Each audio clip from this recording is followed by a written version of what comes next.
ఆశ్చర్యకరమైన బైబిల్ పాఠముగా యెహెజ్కేలు గ్రంథము 7వ అధ్యాయం చదువుకుందాము. మరియు యెహోవా వాక్కు నాకు ప్రత్యక్షమై ఈలాగు సెలవిచ్చెను, నరపుత్రుడా, ప్రకటింపుము, ఇశ్రాయేలీయుల దేశమునకు అంతము వచ్చి ఉన్నది, నలుదిక్కుల దేశమునకు అంతము వచ్చి ఉన్నదని ప్రభువగు యెహోవా సెలవిచ్చుచున్నాడు. ఇప్పుడు నీకు అంతము వచ్చి ఉన్నది. నా కోపము నీ మీద తెప్పించు నీ ప్రవర్తనను బట్టి నీకు తీర్పు తీర్చి నీవు చేసిన సమస్త హేయ కృత్యముల ఫలము నీ మీదికి రప్పించుచున్నాను. నీ ఎడల కటాక్షముంచకయు కనికరము చూపకయు నుందును.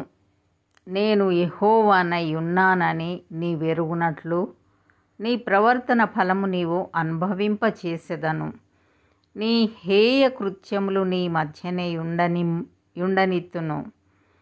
ప్రభు అయిన యెహోవా సెలవిచ్చున్నదేమనగా, దురదృష్టము, వింతైన దురదృష్టము సంభవించుచున్నది, అంతము వచ్చుచున్నది, అంతమే వచ్చుచున్నది, అది నీ కొరకు కనిపెట్టుచున్నది. ఇదిగో సమీపమాయను.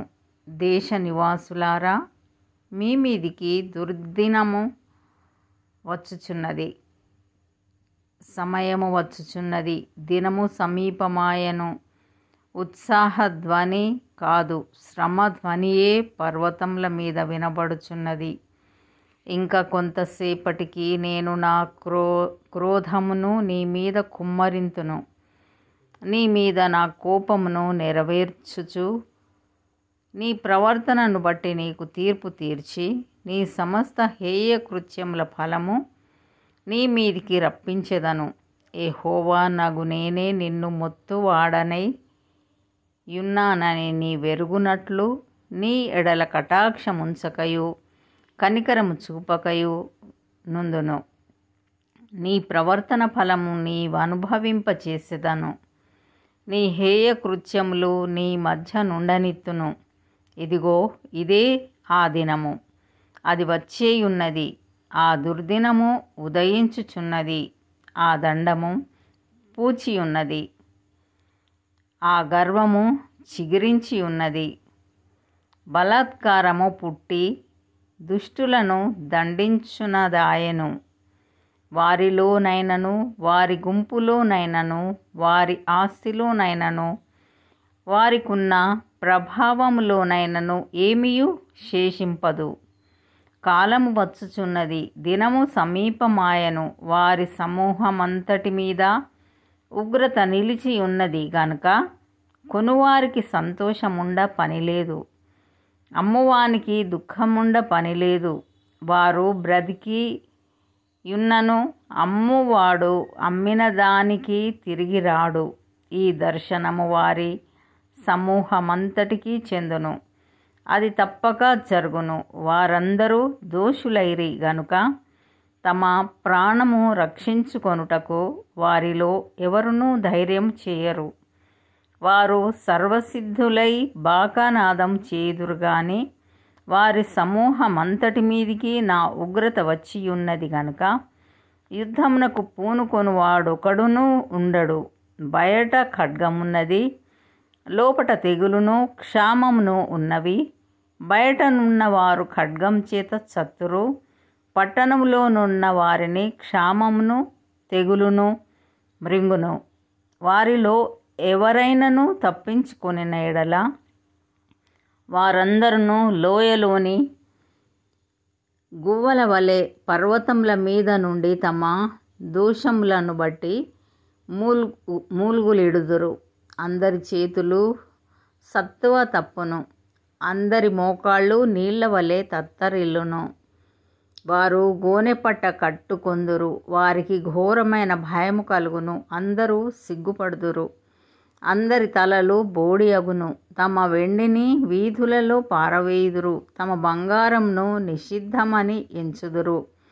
యెహోవా ఉగ్రత దినమందు వారి వెండియే గాని బంగారమే గాని వారిని తప్పించజాలదు. అది వారి దోషక్రియలు విడవకుండా అభ్యంతరమాయెను. గనుక దాని వలన వారు తమ ఆకలి తీర్చుకొనజాలకపోదురు, తమ ఉదరమును పోషించుకొనజాలకపోదురు. శృంగారమైన ఆ యాభరణమును వారు తమ గర్వమునకు ఆధారముగా ఉపయోగించిరి.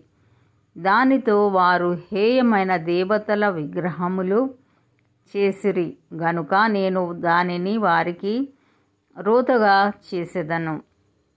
వారు దాని అపవిత్రపరచునట్లు అన్యుల చేతికి దోపుడు సొమ్ముగాను దుర్మార్గులైన జనులకు లూటిగాను నేను దానిని అప్పగించెదను. వారిని చూడకుండా నా ముఖమును నేను త్రిప్పుకొందును. గనుక శత్రువులు నా నిధి స్థానమును అపవిత్రపరచుదురు, దొంగలు చొరబడి దానిని అపవిత్రపరచుదురు. దేశము రక్తముతో నిండియున్నది, పట్టణము బలాత్కారముతో నిండియున్నది. సంకెళ్ళు సిద్ధపరచుము, బలాఢ్యుల అతిశయము ఆగిపోవునట్లును వారి పరిశుద్ధ స్థలములు అపవిత్రములగునట్లును అన్యజనులలో దుష్టులను నేను రప్పించెదను. ఆ దుష్టులు వారి ఇండ్లను స్వతంత్రించుకొందురు. సమూల ధ్వంసము వచ్చేయున్నది.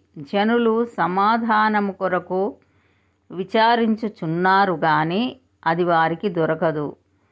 నాశనము వెంబడి నాశనము కలుగుచున్నది, సమాచారము వెంబడి సమాచారము వచ్చుచున్నది.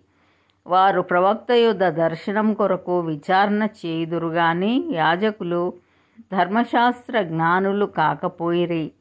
పెద్దలు ఆలోచన చేయకయేయున్నారు. రాజు వ్యాకుల పడుచున్నాడు, అధికారులు భీతి నొందుచున్నారు, సామాన్య జనులు వణకుచున్నారు. నేను యెహోవానయ్యున్నానని వారు తెలుసుకొనున్నట్లు వారి ప్రవర్తన ఫలము నేను వారి మీదికి రప్పింపబోచున్నాను. వారు చేసిన దోషములను బట్టి వారికి తీర్పు తీర్చబోచున్నాను.